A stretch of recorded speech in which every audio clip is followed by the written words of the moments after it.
Hello, awesome people. I hope you are having an amazing day today.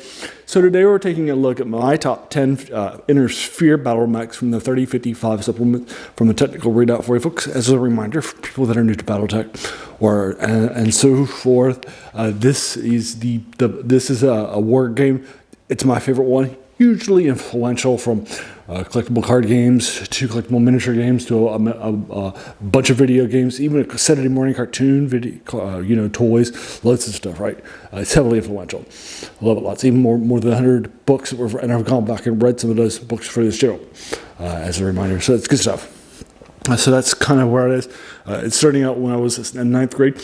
In high school, I started playing BattleTech with my friends every weekend at my friend's house, and so forth. Loved it lots. Grew up loving this a lot. All right, so we're going to be taking a look at my review of this, of my top 10 mechs from the 3055 supplement.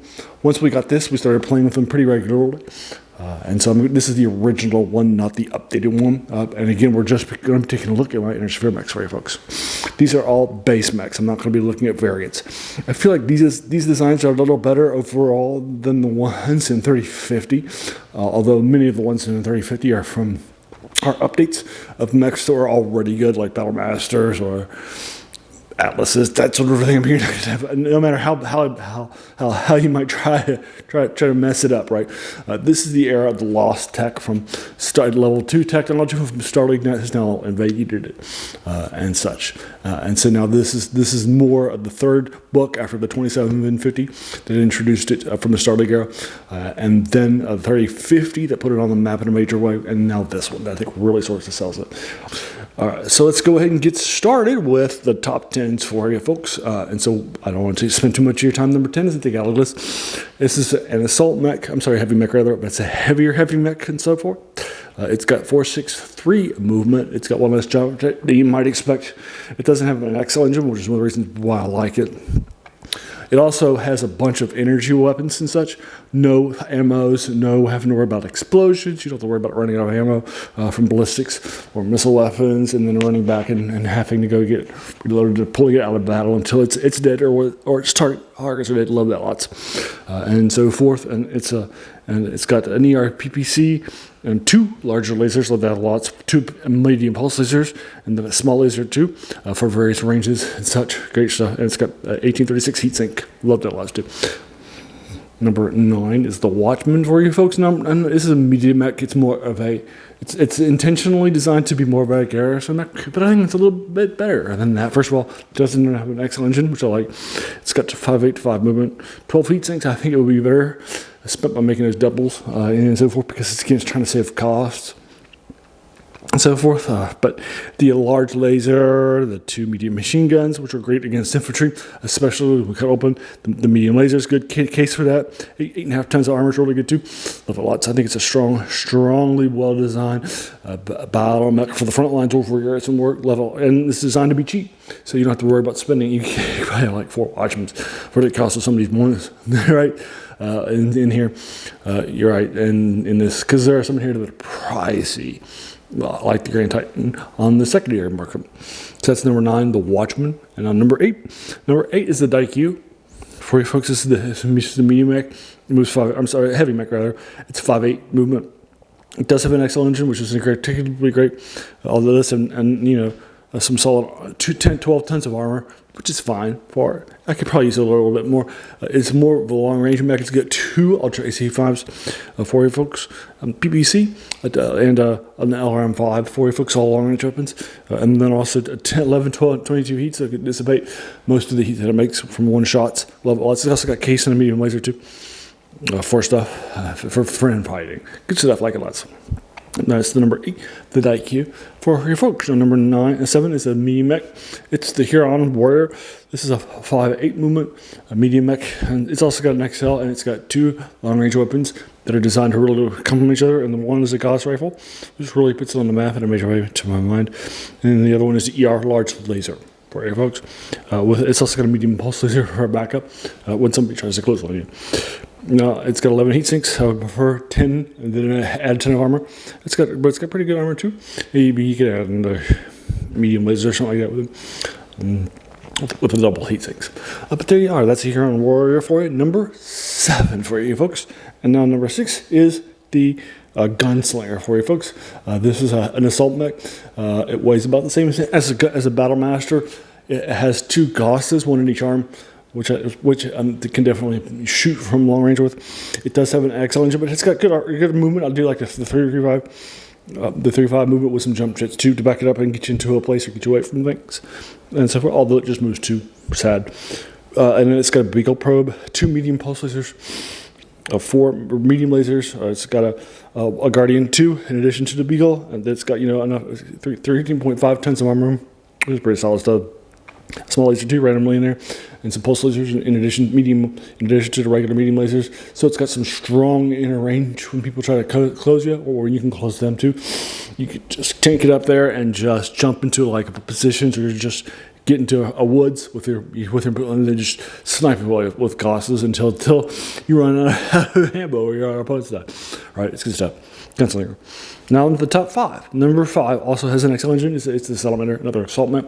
This assault mech has 3 LRM-20s, which is one more than like an Archer does. It's just a massive amount of LRM-20s.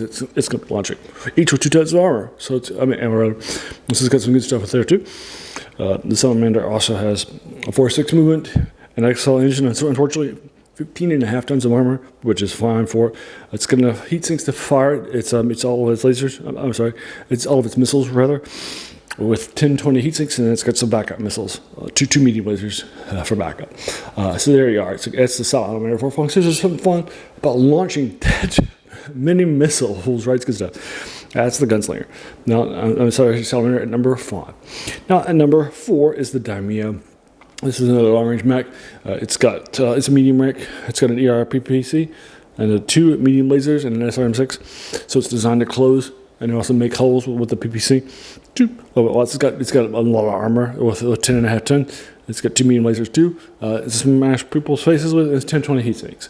So it's a great mech at shooting people from range and then closing with them, like with the SRMs and the medium lasers to carve up the damage and I'll find holes. So about lots. So that is a number 4 mech, the Daimyo. Now my top 3.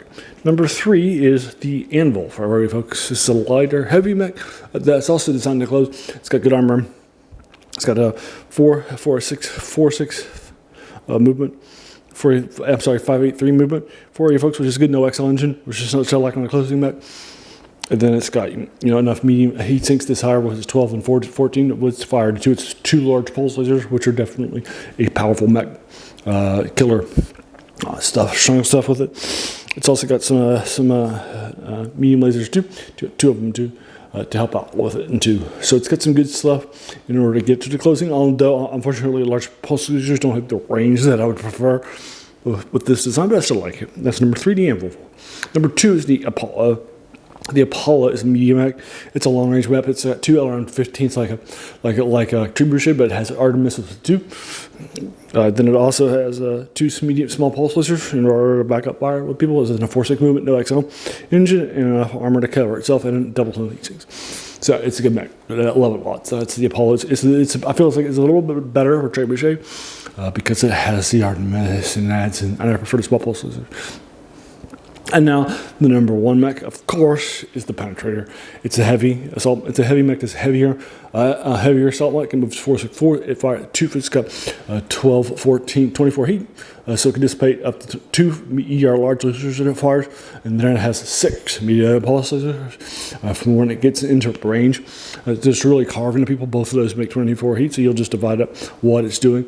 I love the Penetrator so much. No XL engine, right? No, just like the Galileo, it doesn't have all of its energy suite, so it won't get taken out until you need for it to be taken out, right?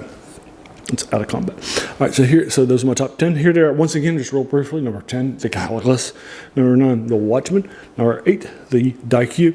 Number 7, the Huron Warrior. Number 6, the Gunslinger. Number 5, the Salamander. Number 4, the Daimyo.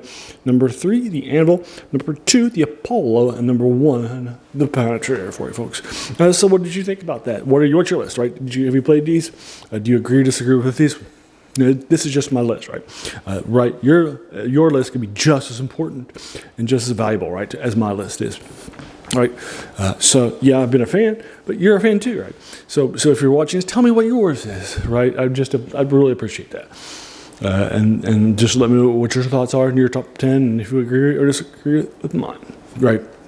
So there you are. So there you are. And then if you like this video, why not hit the subscribe button, the like button, the bell icon if you're feeling frisky, and then let your friends know, right? All your friends, BattleTech friends, wargame friends, right? That sort of a thing. And then, as a reminder, this channel is named The Worst Thing About New Books. That's good. By a French philosopher, Jacques Joubert, who said that the worst thing about them was that they kept us from reading the old ones, right? And this is definitely some older stuff, even an older game from the 80s and such. So in this case, this game's not, but it's heavily influential, like I mentioned before. So I think it's cue for the course. And then finally, I want to thank you so much for taking some time out of your day and investing and watching my video, right? Because we all have so many things that are happening, right, in our lives. So we're pulled in so many different directions. So the fact that you spend this time with me, that's incredibly humbling. And I appreciate it so much. So thanks again and have an amazing day.